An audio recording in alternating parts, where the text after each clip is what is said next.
Right, we going?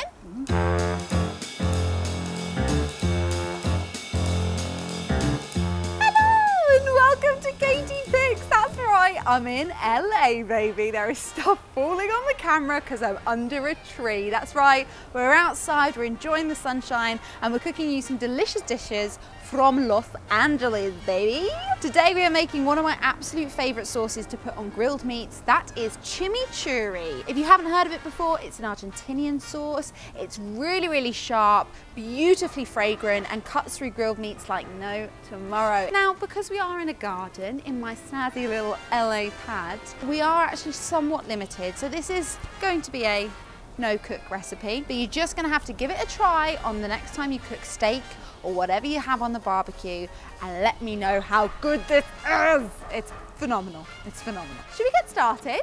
All right then. Okay, so what we've got is a nice bunch of parsley. I'm probably going to use just over half of this, and we are going to rattle through it and cut it up really finely. I'm just going to take off the slightly more woody ends, not all of them, but just the tips of them. As you can imagine, the sauce is going to be beautiful emerald green, and as you drizzle that over your grilled meats, you're going to create this amazing glossy finish. This would be delicious on top of like a sweet potato, roasted sweet potato, some aubergine. This is such a versatile sauce. This is obviously not totally authentic, but this is kind of as true to the stuff that I've tried. So once all of your parsley is cut up, we're going to chuck that into a bowl. So now we've chopped up our parsley as our main base, we're going to start adding in those amazing flavors. Oregano, we're in the US. Oregano. Yeah, we're going to go with some oregano. 1 tablespoon we're going to chuck in, but go in with as much as you like. Obviously you can go fresh. Let me give that a stir. Then going to go in there as well, with some dried chili flakes, which I was really confused because I tried to find crushed chilies, and all I could find was crushed red pepper. But it's not red pepper, is it? Everyone who knows me knows that I'm a bit of a wuss with heat, so I'm just going to put about a teaspoon of these dried chili flakes in. We're then going to go in with some garlic. Now, the way I like to do garlic in this recipe,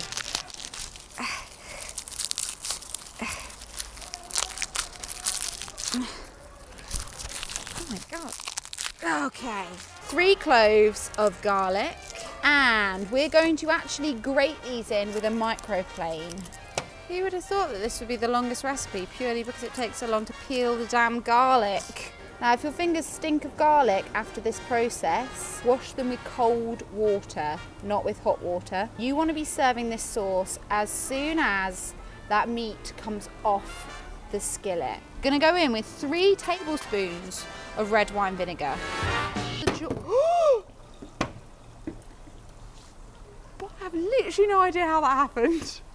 Don't mind this. And finally, we're gonna finish it off with 4 tablespoons of olive oil. To that as well, we're going to season with salt and pepper. So let's get in there, let's get generous. That is as easy as it is. Give your sauce a good stir, or you can ramp it up a little bit and add some twists in of your own, such as I'm going to just add in the zest of some lemon, because I love the colour it adds and I love the freshness it adds as well. And then all that's left for me to do is have a little taste. Oh, yeah. Oh my God, it's bang on. Chimichurri sauce. I seriously urge you to give it a go next time you're cooking a gorgeous bit of meat, or in fact, if you're doing butternut squash or aubergine, that's gonna work beautifully on a roasted squash or aubergine. Give it a try. If you do give it a go, make sure you let me know by checking me out on social.